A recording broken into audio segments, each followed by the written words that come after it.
We've come now to Korea Book Club, our weekly corner delving into the world of Korean literature through works available in translation and beyond. And our regular guide through that world is, of course, our literary critic, Barry Welsh, who's here with us now once again. Barry, hello, it's great to see you. Yes, good evening. Okay, so what are you introducing to our listeners this week? So this week we have a short story called Weathered Blossom, and it's by Park Wan Suh, translated by Yu Young-nan. The Korean title is Mareun got, and it was originally published in Korean in 1998.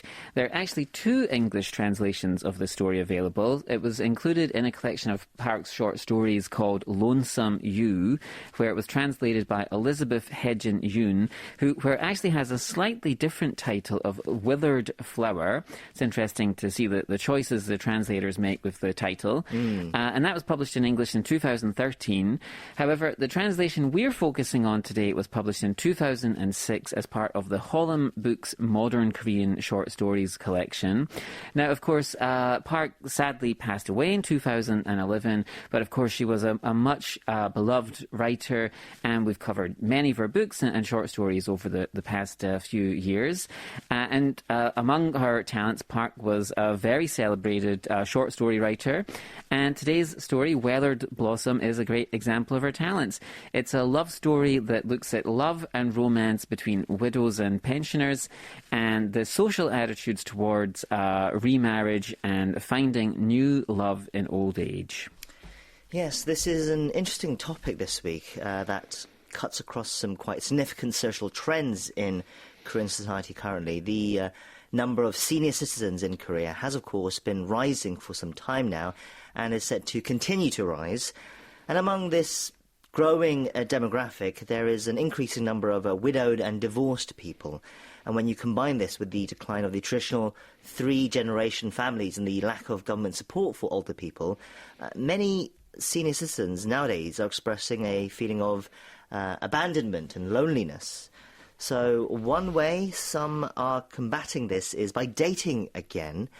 And I believe there's even a dating app that helps adult children find dates for their single parents. Yes. And today's story, of course, comes before all that, though. As you said, it was first published in 1998, but it is a still very relevant topic today.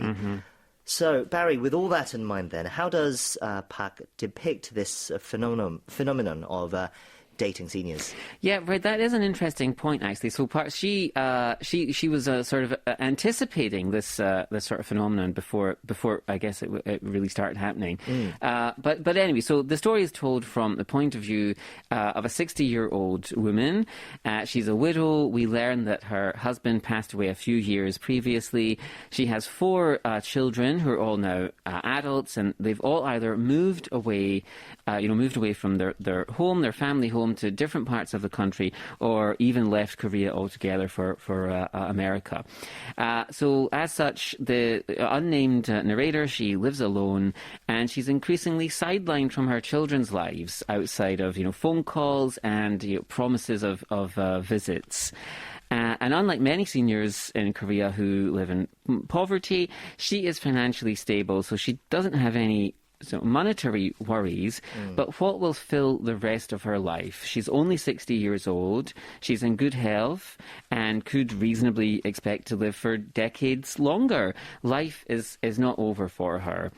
And one day, like in a romance novel or a movie, she has a chance meeting with a similarly aged man who is pleasingly handsome and exceedingly charming, and she experiences a swirl of emotions and feelings that she's not felt in many years. She says, "I saw him beaming at me from a distance, standing under a street lamp and drinking tea. His smile was the kind that might easily seep into one's heart. So I averted my gaze. As he stood there, he cut a figure that might make for a movie's good final scene." And after this charming encounter, the two embark on a tentative romance. And so the rest of the story is about what will happen to our two 60-something star-crossed lovers. Yes, what indeed. However, while some adult children might be happy to help their single parents find new partners through things like dating apps, this might not be the case for all adult children, of course, and I believe that's where this story turns to next. So how does this romance develop, and how do their children feel about it? Right, so at first they both just enjoy spending time together and getting to know one another. We see how fulfilling, or at least diverting, this is. And it's interesting that Park frames this in a certain way for the unnamed 60-year-old at the heart of the story. She notes that the experience of middle age for her and for women in general is more difficult than male middle age. So she says at one point, the men's middle age looked much less lonely, which doubled our emptiness. We felt all the more small standing before our age. And then she, as she reminisces about her marriage, we learn that she felt this emptiness once her children were raised and had flown the family nest. And at this point, she realised what meaning did she have in her life at this point. And so she thinks to herself, why shouldn't she enjoy this relationship with a man who, she says, makes her heart pound noisily? But as you hinted in your question, her children, her adult children, they're grown, they have their own kids now, most of them. They have conflicted feelings about this, their mother dating again. At first, they're sceptical. But it's a self-centered skepticalness. They're not thinking about her. They seem to be thinking about that they're worried about being embarrassed or losing face in their community or among their family connections, even though they've mostly all moved away and they've not been showing their mother much regard or care in recent years. But then, when they discover the man's general good standing, their attitude changes, and instead they seem to conspire almost with the man's daughter-in-law to get them married. And the way that they're doing this, it appears to the older couple as if it's a way of getting rid of them. That their adult children or their children-in-law, their daughters-in-law, sons-in-laws, they don't want the burden of looking after these older relatives, so they're conspiring to marry them off. Right. So then again, it touches upon another aspect of the burden that people might feel to look after their aging parents, and some of the hypocrisy around the attention that they're giving to the parents at the moment. But in any case, what about our narrator's thoughts and feelings, regardless of her children's scheming? And what does she want, and how does she think about this new relationship? Right, so this is a very interesting aspect of the story as well. So there's this very compelling section towards the end where the narrator reflects on the difference between love and romance in youth and in old age. And in this new relationship that she has, there's friendship and companionship, and even some romance. They make these romantic gestures and go on romantic dates, but there's something is missing. There's an element that's missing. And she sort of thinks it through, and she concludes that the something that is missing is lust. It's this lust that comes with youth. And she thinks that it's lust that drives us together, and that without it, a relationship is just, she says, a charming facade.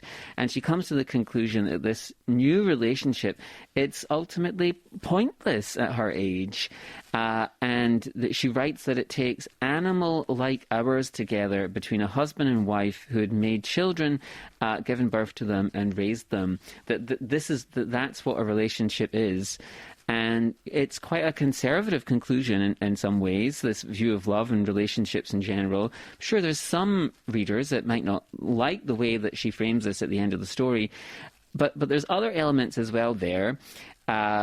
She's thinking about what is the value to her now of the experience of raising her children when they ignore her quite callously now and then try to marry her off. Raising them was her life's work, she thinks. And for what? She has this final... she's wondering this at the end of the story. It's a very interesting question, has some rather difficult answers, and it's a very sort of compelling way for the story to end. So it's quite a cold conclusion, which is perhaps not what people would like to hear, as you Yes. said. But I guess at the same time, it does not overly romanticize or idealize love in old age. And it is a story that touches upon many interesting social issues as well. Once again, it's called Weathered Blossom by Park Wan Suh, and that was our pick for Korea Book Club this week. Barry, thank you for that. We appreciate your thoughtful reviews as always. Have a great week, and we'll see you next time. Okay, take care.